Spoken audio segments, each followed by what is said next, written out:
Good morning, boys and girls, and good morning, Wyong community. We're doing something different this year with ANZAC Day. Obviously, ANZAC Day is being cancelled due to the health issues surrounding our country.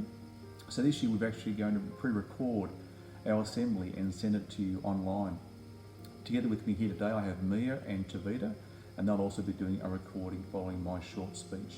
ANZAC Day is a day that we look back on every year here at Wyong Public School. It is a day that we reflect and show our respect and our support for our many servicemen and women who fought for our country and who still continue to fight today. World War I was a defining moment in Australia's history, taking place only 13 years after Australia became a nation. World War I began in 1914 when Britain and Germany declared war on each other. In the same year, Australia followed Britain into war when our Prime Minister Joseph Cook and the opposition leader Andrew Fisher declared Australia's war effort to support Britain. Over 400,000 men enlisted to fight against the Germans. This war started over in Gallipoli in the ANZAC campaign, with New Zealand joining forces too, from which 150,000 Australians were injured and over 60,000 men never came back. It is something that we look back on and we reflect as part of our nation's history. It is something that we don't overly endorse, but it's also something that we do look back on and reflect and show our respect for the many sacrifices made from our servicemen back in those times. Today we have many Australians, men and women, working around the world in peacekeeping missions and also in other operations around the world, particularly in the Middle East. It is also a time now where we sit back and we reflect on the many sacrifices they have all made for our country. Thank you. Of all the events in Australia's history, the battle at Gallipoli in World War I stands out as having defined the spirit of our nation.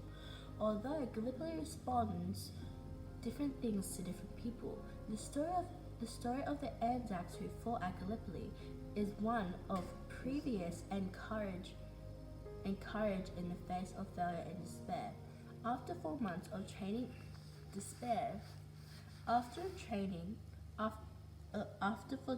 After 4 months of training in Egypt, the ANZAC troops left for Gallipoli. At dawn on the 25th of April 1915, they landed at a beach now known as ANZAC Cove. The landing was nightmarish. The beach was at the bottom of a steep slope, meaning that the ANZACs had a tough and dangerous struggle to climb up the beach, as the well-organized Turkish troops rained shells and gunfires down onto them from the top of the cliff.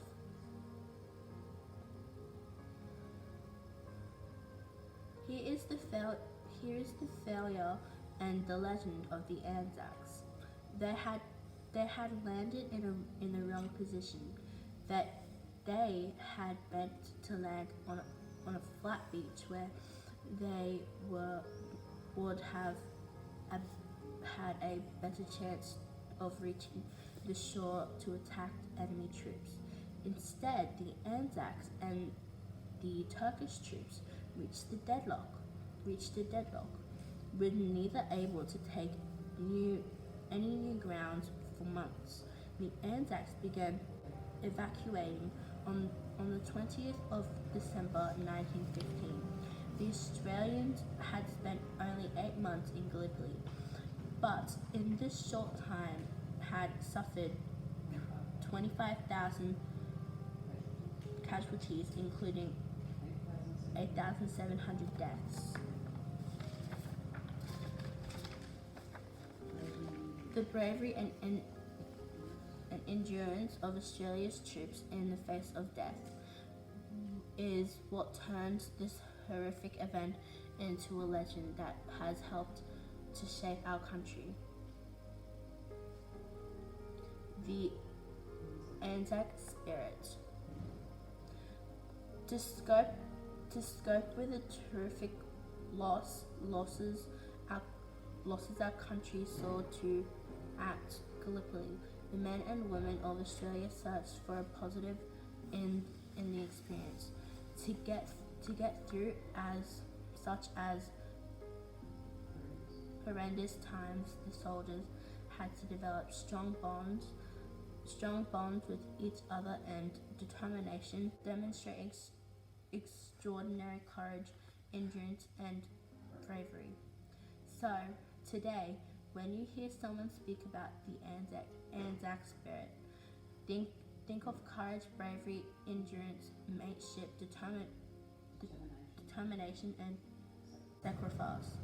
These are the values that were demonstrated so strongly by the soldiers at Gallipoli and are important in defying Australia as a nation. Simpson and his donkey.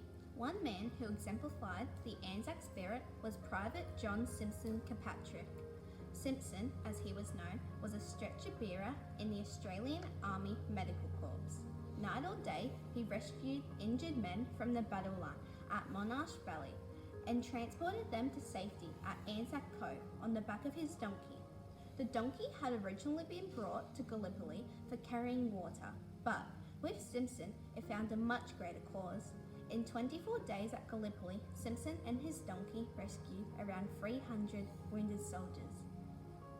Honouring the ANZACs. In 1916, 1 year after the Gallipoli landing, 25th of April was officially declared as ANZAC Day. In the beginning, ANZAC Day honoured all ANZACs. However, after World War II, ANZAC Day came to be about honouring all veterans, servicemen and women, alive or dead.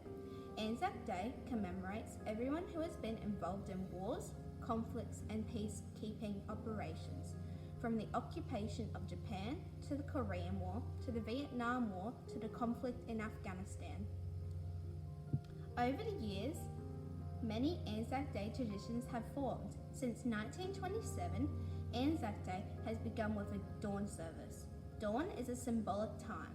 The landing at Gallipoli occurred at dawn, and soldiers are customarily woken before dawn and called to stand to, meaning to man their positions. Dawn services generally incorporate the following elements. Veterans are called to stand to, followed by 1 or 2 minutes of silence to remember the fallen. Then, the silence is broken by a single bugle, a brass horn instrument, playing the last post. The last post was originally played during war to tell soldiers the day was over.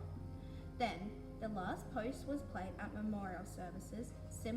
It symbolizes that the duty of the dead is over and that they are able to rest in peace.